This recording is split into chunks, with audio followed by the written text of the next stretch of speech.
Jean-Luc Stéphane Reichmann, né le 2 novembre 1960 à Fontainebleau, en France, est une figure emblématique du divertissement français, connu pour son travail d'animateur de télévision, d'acteur et de producteur.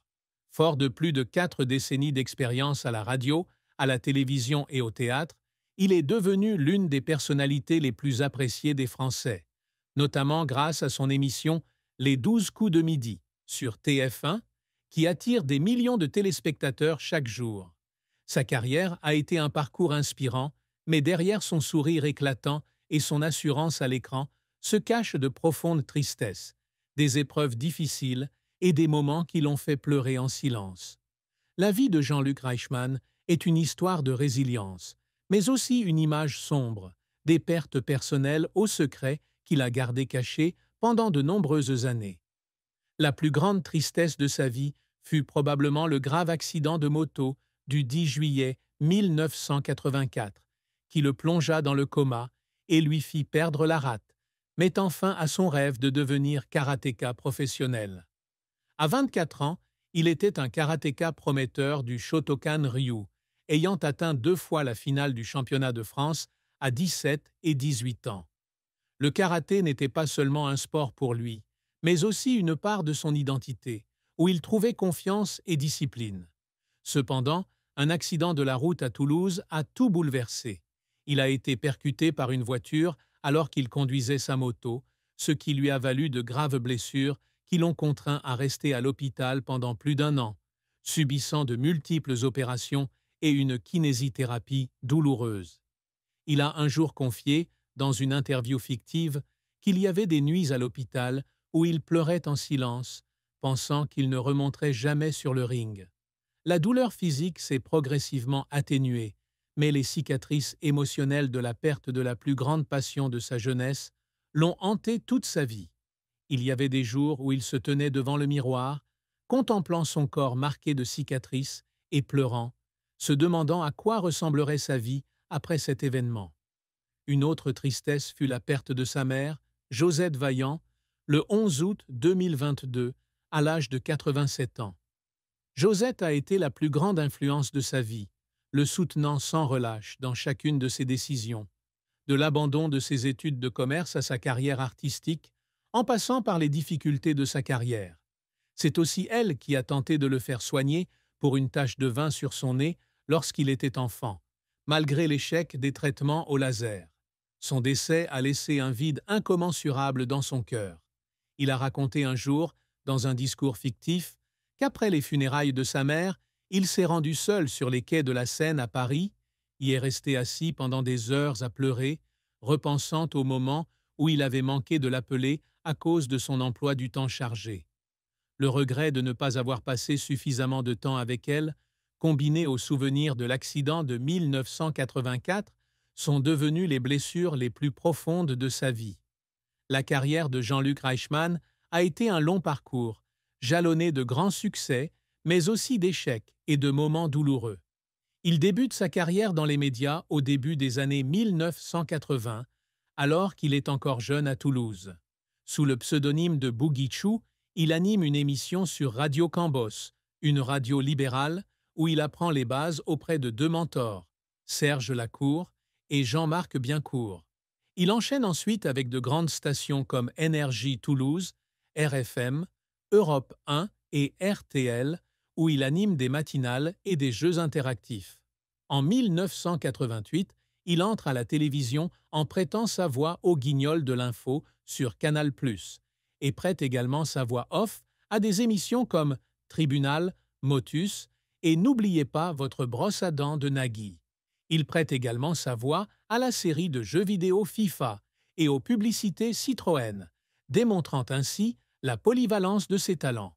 Sa véritable percée eut lieu en 1995, lorsqu'il anima Les Amours sur France 2, un jeu télévisé sur l'amour et le mariage qui rassembla des millions de téléspectateurs.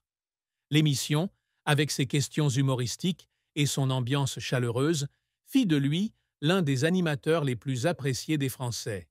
En 2001, il rejoint TF1 pour animer Attention à la marche, une émission de divertissement très suivie à l'heure du déjeuner, avec plus de 4 millions de téléspectateurs par jour. Cependant, dès 2006, l'émission commença à perdre des téléspectateurs face à la concurrence de Tout le monde veut prendre sa place de Nagui sur France 2. Pressentant le danger, il proposa Les 12 coups de midi, un jeu questionnaire inspiré de Crésus. Lancé le 28 juin 2010, Les 12 coups de midi devint rapidement un phénomène, avec 3,5 millions de téléspectateurs par jour et une part de marché de 30 à 35%. L'émission a non seulement consolidé sa position sur TF1, mais l'a également propulsé parmi les présentateurs les plus populaires de France, selon les sondages Ipsos et TV Magazine. En plus de son activité d'animateur, Jean-Luc Reichmann s'est également essayé au théâtre et au théâtre. Depuis 2008, il a joué dans des séries télévisées comme Le Monde est petit et Victor Sauvage sur TF1, ainsi que dans des séries comme Navarro, Nestor Burma et Joséphine, Ange gardien. Son rôle le plus marquant est celui de Léo Mattei dans la série Léo Mattei, Brigade des mineurs, lancée en 2013. Il en est non seulement le rôle principal, mais aussi le producteur, racontant l'histoire touchante d'un policier protégeant des enfants. La série a rencontré un franc succès, rassemblant des millions de téléspectateurs chaque saison.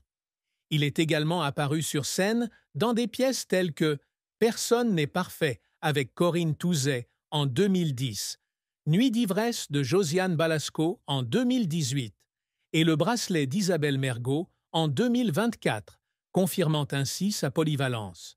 Cependant, sa carrière a également été semée d'échecs. L'un des plus importants fut la série Victor Sauvage, lancée en 2010 sur TF1. Malgré de grandes attentes, la série n'a pas atteint les objectifs d'audience et TF1 l'a annulée après 3 épisodes. Il a un jour confié qu'après avoir appris l'annulation de l'émission, il s'était assis dans son bureau de TF1 et avait pleuré, estimant avoir laissé tomber l'équipe de production et le public. Autre échec, Phénoménal, un jeu télévisé de TF1 de 2007 qui n'a duré que quelques épisodes en raison de son mauvais accueil. Il y avait investi beaucoup de temps et d'énergie, mais cet échec l'a fait douter de ses propres capacités. Il a raconté un jour qu'un soir, après l'annulation de l'émission, il avait fait un tour en voiture dans Paris, s'était arrêté près du pont Alexandre III et avait pleuré, se demandant s'il aurait la force de continuer dans cette industrie du divertissement si dure. Un autre défi a été de critiquer la tache de vin sur son nez, une marque congénitale qu'il dissimulait avec du maquillage lorsqu'il animait Les Ais Amours. Enfant, ses camarades se moquaient de lui à cause de cette tache de naissance, et ses souvenirs douloureux ont laissé en lui une profonde estime de soi. Pourtant, en 2015, il a publié un livre, T'as une tache, pistache, racontant son histoire d'acceptation de soi. L'écriture de ce livre n'a pas été facile, car il a dû affronter ses anciens traumatismes. Il a raconté un jour que certaines nuits, assis dans son bureau, il écrivait sur le harcèlement et pleurait, ressentant à la fois douleur et soulagement en racontant son histoire. Pourtant, Jean-Luc Reichmann a toujours trouvé le moyen de surmonter les difficultés, faisant preuve de persévérance et de passion pour persévérer, même face aux obstacles.